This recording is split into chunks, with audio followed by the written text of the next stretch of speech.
Now I would like you to meet Edna Lewis. She's the author of A Taste of Country Cooking and is revered for her knowledge of Southern cooking from the early part of the century until today. Black women were the cooks in the home and in little restaurants. And they did have a great background and a feeling for cooking. So she did make a contribution.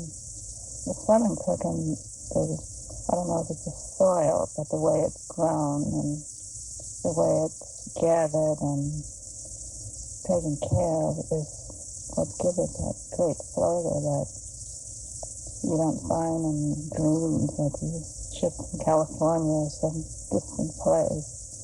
It's just a real deep flavor without much seasoning. It has its own taste, and it's rich, and you don't want to clunk it with. Well, Edna, where did you grow up? I grew up in Orange County, Virginia, in a small settlement called Freetown. How many in your family? Well, there were my parents and 6 children and 2 children that their mother had died, and they came to live with us, so there were 8 of us. Would you all get together for Christmas? Yes, and whoever else dropped in or came to visit. And so then how would Christmas start? What would your first Christmas meal be? It would be made up of what we had from hog butchering, which would have taken place a week or a few days before.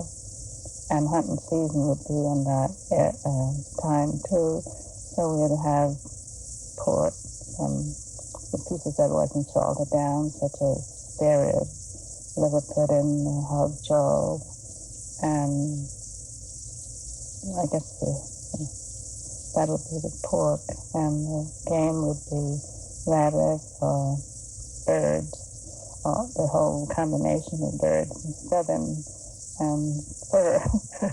And then it would be whatever was decided, chicken or duck or turkey. Rarely turkey, but sometimes it would be turkey or maybe wild turkey.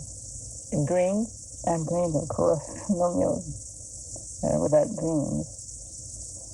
The wild watercress grow in cold weather, so every year you sort of marked where it would be more plentiful. And I don't know, ever since I could remember, they were gathering greens, not just at Christmas either. If we had a cold fall, we'd have some wild watercress. It was the kind of green that they thought had many nutritious values.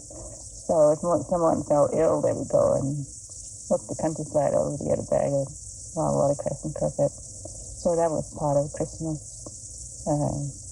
meal too. Oh. It was special. It's a very unusual flavor and taste. Yes, it has. It's spicy, and then when it's cooked down, the spiciness toned down, but it has a rich, mellow flavor. Turnip greens could be a substitute. Yes, turnip greens could be a substitute if it's not freezing weather. The watercress you could count on because it grow well under snow and ice. So we would have whatever other greens that were available and that hadn't froze. Well, Edna, let's go in the kitchen and cook that watercress. Now, I thought this watercress would have a bitter flavor. This is the cultivated watercress, which was all we had until you came bringing us this lovely fresh watercress that you picked yourself. And we thought that it would have a bitter flavor, but it's wonderful. Yeah. Let me move this over here, and then let's look at these meats so that we can talk about the meats that we would use to flavor this. It's so tasty. This is streak of lean. And about how much streak of lean would you use for this? It's about well, for this I would use half, and then the half that I would use, I would cut it down to the skin, but not completely in two. So all the flavor. Right. Okay, and then over here, this is country ham. And they made skinny slices, which is just the way it happens when you go to the grocery store. Sometimes that's all you can get. How would you do that? This I would also cut. If this is only if you just can't find some smoked pork or ham hock or bacon or stricken lean, because for this kind of seasoning, ham isn't really the best. Right. So it's better if you buy a whole ham to cut off the hock, because sometimes you don't have a pot really big enough to put the whole ham in. Oh, put that hock in here. And this is the ham hock. This has a great flavor because the ham has been cured and smoked, and it also has fat. It has the best flavor of any of these three. And this is the bacon. Let's just show them. They put this in the water and let it cook for about an hour. Yeah.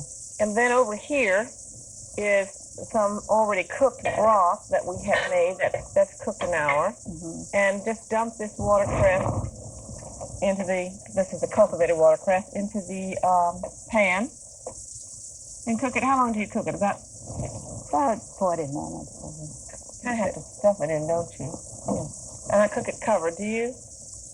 Oh, yes, you can cook it covered. Sometimes I like to cook greens uncovered. It will keep them from turning brown. But that's if you're just cooking a little small amount.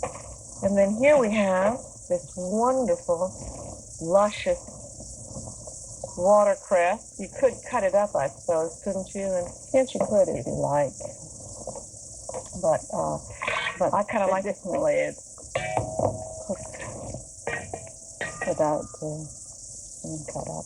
And do you serve the meat with it, or do you just? No, I think it's all of the strength has been extracted from the meat, so I'll just put it aside and just serve it again. But definitely the pot liquor. Oh yeah. With the cornbread. Well, thank you. It's going to be wonderful.